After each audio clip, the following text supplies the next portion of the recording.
భారతదేశంలో అత్యంత ధనవంతుడు ఎవరు అంటే మొదటగా అందరూ చెప్పే పేర్లు అంబానీ లేదా అదానీ. కానీ వీరిద్దరికంటే ఎక్కువ ధనం వక్ఫ్ బోర్డు దగ్గర ఉంది. దాదాపు 8,66,000 ఆస్తులు ఏంటి, దాదాపు 8.5 లక్షల ఆస్తులు వీరి దగ్గర ఉన్నాయి. ఒక్క ఆస్తి యొక్క విలువ యావరేజ్ గా 10 లక్షలు అనుకున్న ఎన్ని బిలియన్స్ ఆఫ్ రూపీస్ వీరి దగ్గర ఉన్నాయో చూసుకోవచ్చు. వీరి దగ్గర దాదాపు 8 లక్షల ఎకరాల భూమి ఉంది. 8 లక్షల గజాలు కాదు, ఎకరాలు ఉంది. 30 చండీగఢ్ సిటీస్ ను కలిపితే ఎంతైతే ల్యాండ్ మాస్ ఉందో అంత మాస్ వక్ఫ్ బోర్డు దగ్గర ఉంది. ఇప్పుడు మీరు చూస్తున్న ఢిల్లీలోని 77% భూమి వక్ఫ్ బోర్డు దగ్గర ఉంది. తాజ్ మహల్, జమా మసీద్, మొన్న వరకు ఉన్న బాబ్రీ మసీద్, ఇప్పుడున్న జ్ఞాన్వాపి మసీద్, ద్వారకాలోని 2 దీవులు మావ్యాని వక్ఫ్ బోర్డు అంటోంది. ఇంకా అయిపోలేదు. వక్ఫ్ బోర్డు గురించి విషయాలు తెలిసి ఆశ్చర్యపోతారు. ముంబైలో ఉన్న అంబానీ యాంటీలా 16,000 కోట్ల ఇల్లు కూడా వక్ఫ్ బోర్డు ల్యాండ్ మీద కట్టినట్లు కేసు ఉంది. అరవింద్ కేజ్రీవాల్ ఒక ఇంటర్వ్యూలో ఇలా అన్నారు, ఒకవేళ ఫ్యూచర్ లో తాను గనక పవర్ లో వస్తే అంబానీ ఇంటి ల్యాండ్ ను వక్ఫ్ బోర్డు కు తిరిగి అప్పగిస్తా అని ఒక స్టేట్మెంట్ ఇచ్చాడు. ఇక్కడ అంబానీ ఇల్లు కూడా లిటిగేషన్ లో ఉంది.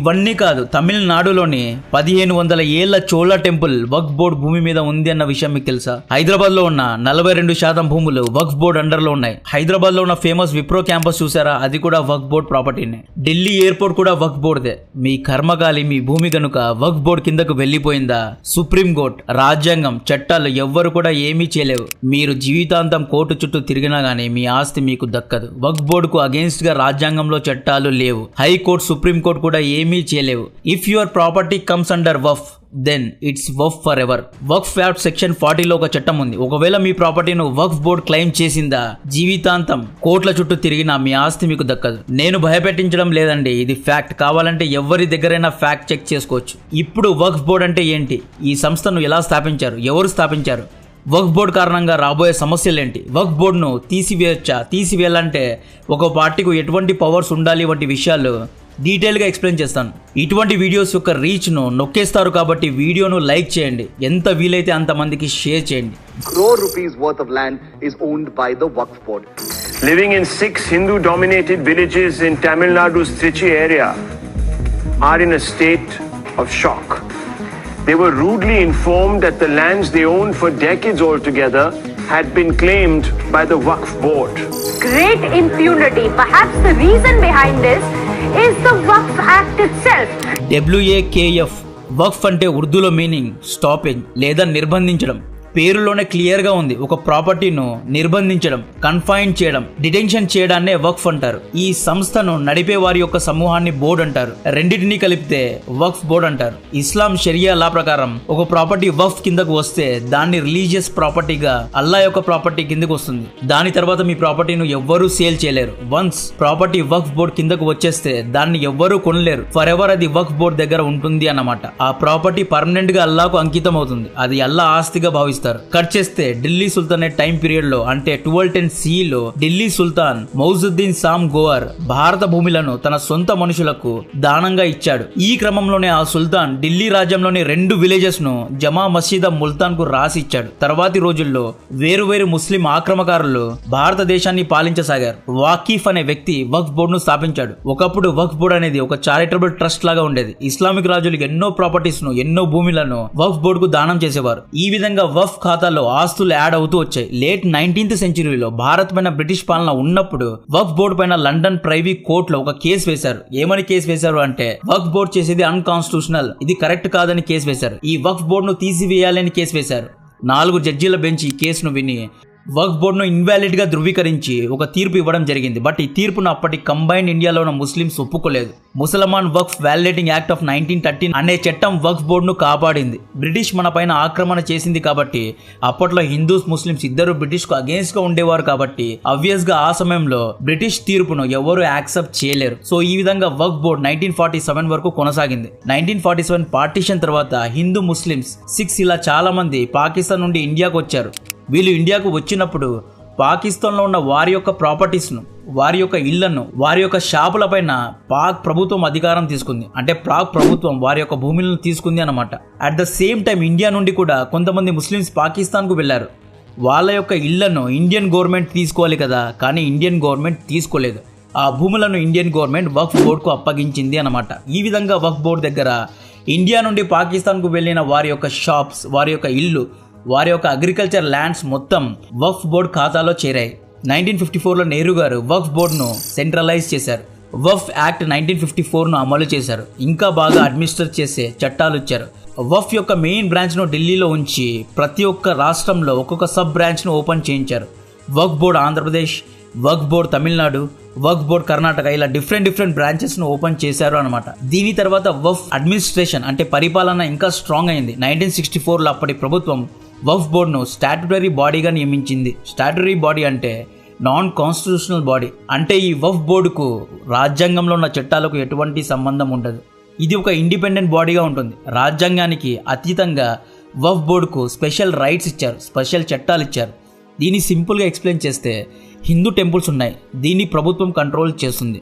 ప్రభుత్వం కంట్రోల్ చేయడం అంటే మన రాజ్యాంగం యొక్క చట్టాలు కంట్రోల్ చేస్తాయి అన్నమాట. టెంపుల్స్లో ఏదైనా లిటిగేషన్స్ వస్తే ఫస్ట్ డిస్ట్రిక్ట్ కోర్ట్, ఆ తర్వాత హైకోర్టు, ఆ తర్వాత సుప్రీం కోర్ట్ ఇన్వాల్వ్ అవుతాయి. కానీ వక్ఫ్ బోర్డ్ ఒక సపరేట్ బాడీ, దీన్ని ప్రభుత్వం కంట్రోల్ చేయదు, సుప్రీం కోర్ట్ కంట్రోల్ చేయదు. అందుకే ఇంతకుముందు చెప్పా కదా, మీ ఆస్తి ఒకవేళ గనుక కర్మకాలి వక్ఫ్ బోర్డ్ కిందకు వచ్చిందా, మీరు జీవితాంతం కోట్ల చుట్టూ తిరిగినా మీ ఆస్తి మీకు దక్కదు. 1991లో తీసుకొచ్చిన ప్లేసెస్ ఆఫ్ వర్షిప్ యాక్ట్ వక్ఫ్ యొక్క శక్తిని రెట్టింపు చేసి పడేసింది. 1991 ప్లేసెస్ ఆఫ్ వర్షిప్ యాక్ట్ ఏమంటుంది అంటే 1947 ఆగస్ట్ 15 కంటే ముందు హిందూ టెంపుల్ని కూల్చి మసీద్గా మార్చారు అనుకోండి, అటువంటి మసీద్ను తిరిగి టెంపుల్గా మార్చే హక్కు ఈ చట్టం ఇవ్వదు.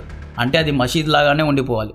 1947 కంటే ముందు ఒక చర్చ్ను కూల్చి గురుద్వారాగా మార్చారు అనుకోండి, అటువంటి గురుద్వారాలను కూడా చర్చ్ లాగా తిరిగి మార్చకూడదు అని చట్టం అంటుంది. ఈ యాక్ట్లో బాబ్రీ మసీద్ మరియు హిస్టారికల్ టెంపుల్స్ను మినహాయించారు. రామ్ మందిర్ యాక్ట్ కిందకు రాదు. సో 1991 యాక్ట్ ప్రకారం 1947 కంటే ముందు ధ్వంసం చేసి మసీద్గా మార్చిన ఆస్తులన్నీ వక్ఫ్ బోర్డ్ కిందకు వచ్చేసాయి. ఉదాహరణకు ద్వారకా జ్ఞాన్వాపి మసీద్ వక్ఫ్ బోర్డ్ ఆస్తులే. సో దీంతో వక్ఫ్ బోర్డ్ ఇంకా స్ట్రాంగ్ అయింది, ఆస్తులను పెంచుకుంటూ పోయింది. 1995లో సెక్షన్ 3 అనే యాక్ట్ వక్ఫ్ బోర్డును సూపర్ పవర్ను చేసింది.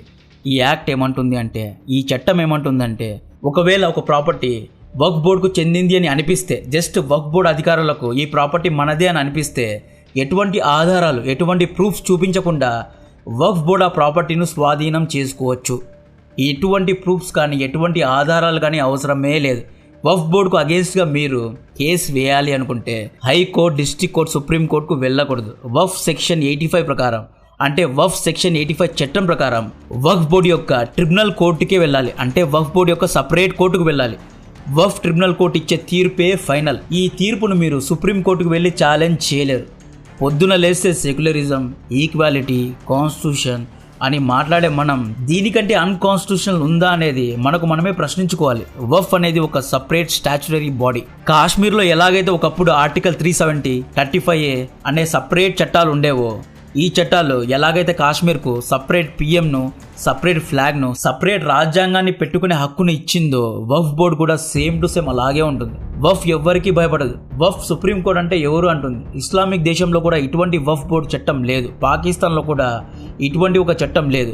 ఈక్వాలిటీ గురించి మనం మాట్లాడుతున్నాం కదా, ముస్లిమ్స్ కోసం వక్ఫ్ బోర్డు ఉన్నప్పుడు హిందువుల కోసం హిందూ బోర్డు ఉండాలి, క్రిస్టియన్స్ కోసం క్రైస్ట్ బోర్డు ఉండాలి, సిక్కులు అండ్ జైన్ల కోసం సిక్ అండ్ జైన్ బోర్డ్స్ ఉండాలి, పార్సీలు, ఇండియాలోనే అత్యంత మైనారిటీ ఉన్న పార్సీలకు పార్సీ బోర్డు ఉండాలి. ఇవన్నీ ఎందుకు లేవు? 1947 నుండి 2014 వరకు ఎక్కువ కాంగ్రెస్ పాలన ఉండేది. 2014 నుండి 2024 వరకు బీజేపీ పాలన ఉంది. ఈ ఇద్దరు నాయకులకు వక్ఫ్ బోర్డు చేస్తున్న అన్కాన్స్టిట్యూషనల్ పద్ధతులు గుర్తుకు రాలేదా? ఎందుకని ఎవ్వరూ దీని గురించి మాట్లాడడం లేదు? ఎందుకంటే వక్ఫ్ బోర్డు అనేది చాలా పవర్ఫుల్ కాబట్టి. సుప్రీం కోర్టును చూసి పెద్ద పెద్ద నాయకులు భయపడతారు. అటువంటిది ఎందుకని ఇంతవరకు ఎవ్వరు వక్ఫ్ బోర్డు గురించి మాట్లాడరు? రీసెంట్గా తమిళనాడు రాష్ట్రానికి చెందిన ఒక హిందూ ఫార్మర్ తన కూతురి పెళ్లి కోసం తన భూమిని అమ్మడానికి రిజిస్టర్ ఆఫీస్కు వెళ్ళాడు. రిజిస్టర్ ఆఫీస్ అధికారి, నువ్వు ఈ భూమిని అమ్మలేవు, ఇది వక్ఫ్ బోర్డుకు చెందిన ప్రాపర్టీ అన్నాడు. షాక్ అయిపోయిన ఆ ఫార్మర్ కోర్టుకు వెళ్ళాడు. కోర్టు అధికారి, ఇది వక్ఫ్ బోర్డు సంబంధించిన ల్యాండ్, లిటిగేషన్ ల్యాండ్, నువ్వు వక్ఫ్ బోర్డు యొక్క సపరేట్ ట్రిబ్యునల్ కోర్టుకు మాత్రమే వెళ్ళాలి అన్నాడు. ఆ రైతు ఏమీ చేయలేక వక్ఫ్ ట్రిబ్యునల్ కోర్టుకు వెళ్ళి విచారిస్తే అప్పుడు వక్ఫ్ కోర్టు ఏమనింది, ఇది అల్లా భూమి, దీన్ని నువ్వు అమ్మలేవు అంది. వక్ఫ్ చట్టం ప్రకారం ఇది మా భూమి అని తీర్పిచ్చారు. బాధతో ఆ రైతు ఏమీ చేయలేక, ఎవ్వరి సహాయం అడగాలో తెలియక మీడియా ముందు మొరపెట్టుకున్నాడు. ఎందుకంటే వక్ఫ్ ట్రిబ్యునల్ కోర్టు డిసిషన్ను సుప్రీం కోర్టులో ఛాలెంజ్ చేయలేం కాబట్టి. ఏమీ చేయలేక మీడియా ముందుకు వెళ్ళాడు. అప్పట్లో మీడియా దీన్ని ఒక పెద్ద ఇష్యూ చేసింది. తర్వాత మీడియా వక్ఫ్ పెద్దలను ఇంటర్వ్యూ చేసి అడిగింది, ఎందుకయ్యా ఇటువంటి పేద రైతు యొక్క భూమిని లాక్కున్నావు అని అడిగితే అప్పుడు ఆ వఫ్ పెద్దలు ఏమన్నారు అంటే తమిళనాడులోని చాలా విలేజెస్ వఫ్ ప్రాపర్టీ కిందకు వస్తాయి. అంతెందుకు 1500 ఏళ్ల చోళ టెంపుల్ కూడా వఫ్ ప్రాపర్టీనే అని ఒక సెన్సేషనల్ స్టేట్మెంట్ ఇచ్చాడు. దీని తర్వాత అందరి ఫ్యూజులు ఎగిరిపోయాయి. దీంతో ఈ ఇష్యూ పెద్ద హైలైట్ అయింది. 1947 పార్టీషన్ తర్వాత పాకిస్తాన్ నుండి ఇండియాకు వచ్చిన వారి భూములను ప్రాగ్ ప్రభుత్వం రెఫ్యూజీలకు ఇచ్చింది. కానీ ఇండియా నుండి పాకిస్తాన్కు వెళ్లిన వారి భూములను ఇండియా కూడా రెఫ్యూజీలకే ఇవ్వాలి. కానీ ఇండియా రెఫ్యూజీలకు ఇవ్వలేదు. రెఫ్యూజీలు అంటే పాక్ నుండి ఇండియాకు వచ్చిన ముస్లిం శరణార్థులకు ఇవ్వలేదు, వక్ఫ్ బోర్డుకు ఇచ్చింది. వక్ఫ్ బోర్డు కారణంగా హిందువులు ఒకటే కాదు ముస్లిమ్స్ కూడా నష్టపోయారు. ఇది హిందూ క్రిస్టియన్ సిక్కుల సమస్య కాదు, ముస్లిమ్స్ కూడా ఎన్నో ఎకరాల భూములను వక్ఫ్ బోర్డుకు ఇచ్చేశారు. ఉదాహరణకు వక్ఫ్ బోర్డు పెద్దలకు అస్లాం అనే వ్యక్తితో శత్రుత్వం ఉంది. ఆ పెద్ద ఏం చేస్తాడు, అస్లాం యొక్క షాప్ ను వక్ఫ్ బోర్డుకు రాసిస్తాడు. అప్పుడు అస్లాం ఏం చేయగలడు, ఏమీ చేయలేడు. కోర్టుకు వెళ్ళలేడు, సుప్రీం కోర్టుకు వెళ్ళలేడు, వక్ఫ్ బోర్డు ట్రిబ్యునల్ కోర్టుకు వెళ్ళాలి. వక్ఫ్ బోర్డు పెద్దలందరూ ఒక్కరే కాబట్టి అస్లాంకు అగేన్స్ట్గా తీర్పు వస్తుంది. సో అస్లాం తన షాప్ను కోల్పోవాల్సి వస్తుంది. ఎందుకంటే దీన్ని పర్సనల్ గ్రడ్జెస్కు అగేన్స్ట్గా వాడుకోవచ్చు. వీళ్ళు సింపుల్గా తమ శత్రువులను కూడా భయపడిస్తారు. ఇటువంటి ఉదాహరణలు ఎన్నో ఉన్నాయి. ఉత్తరప్రదేశ్లోని ఒక లోకల్ బరియల్ గ్రౌండ్ను వక్ఫ్ బోర్డు ఒక లోకల్ పొలిటీషియన్కు అమ్మేసింది. దీంతో అక్కడి ముస్లిం ప్రజలు వక్ఫ్ బోర్డు పైన నిరాశను వ్యక్తపరిచారు. అల్లా యొక్క ప్రాపర్టీ అని చెప్పి వక్ఫ్ బోర్డు ల్యాండ్ ను కూడా అమ్మేస్తుంది, డబ్బులకు ల్యాండ్స్ ను అమ్మేస్తుంది. తమిళనాడులో ఉన్న 400 ఎకరాల 14 హిందూ విలేజెస్ వక్ఫ్ బోర్డు కంట్రోల్లో ఉన్నాయి. అండ్ 1500 ఏళ్ల చోళా టెంపుల్ ల్యాండ్ ను వక్ఫ్ బోర్డు మా ప్రాపర్టీ అంటుంది. సో ఇప్పటికైనా సుప్రీంకోర్టు జడ్జీలు, రాజకీయ నాయకులు ముందుకు వచ్చి వక్ఫ్ బోర్డును రాజ్యాంగంలో చేర్చాలి. వక్ఫ్ బోర్డును స్టాట్యూటరీ బాడీ నుండి తీసివేసి రాజ్యాంగం కిందకు తీసుకురావాలి. ఒకవేళ ఎవరికైనా వక్ఫ్ బోర్డుతో ల్యాండ్ లిటిగేషన్స్ ఉంటే ఆ వ్యక్తికి సుప్రీంకోర్టు, హైకోర్టుకు వెళ్లే అవకాశం ఇవ్వాలి. వక్ఫ్ క్రిమినల్ కోర్టులో వన్ సైడ్ తీర్పు ఉంటుంది. అదే సుప్రీంకోర్టు, హైకోర్టులో రెండు పక్షాల వాదోపవాదాలు వింటారు. అండ్ తీర్పు అనేది న్యూట్రల్ గా ఉంటుంది. ఎవరి పక్క న్యాయం ఉంటే వారి దగ్గరే తీర్పు ఉంటుంది.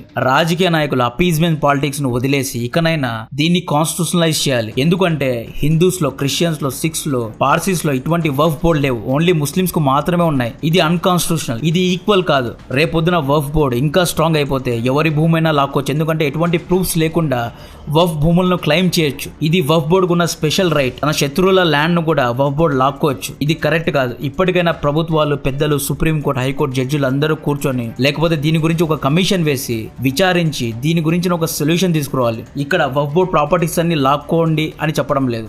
వక్ఫ్ బోర్డు చట్టాలను రాజ్యాంగంలో కలపాలి. వక్ఫ్ బోర్డును హైకోర్టు, సుప్రీంకోర్టు కిందకు పెట్టాలి. సో కాంటెంట్ నచ్చితే వీడియోను లైక్ చేయండి. ఇటువంటి వీడియోస్ ను యూట్యూబ్ నొక్కేస్తుంది కాబట్టి ఎంత వీలైతే అంత మందికి షేర్ చేయండి. ఎంత వీలైతే అన్ని లైక్స్ కొట్టండి, కామెంట్స్ పెట్టండి. అప్పుడే వీడియో ఒక రీచ్ పెరుగుతుంది. సో కాంటెంట్ నచ్చితే వీడియోను లైక్ చేయండి, ఛానల్ను సబ్స్క్రైబ్ చేసి అందరికీ షేర్ చేయండి. జై హింద్.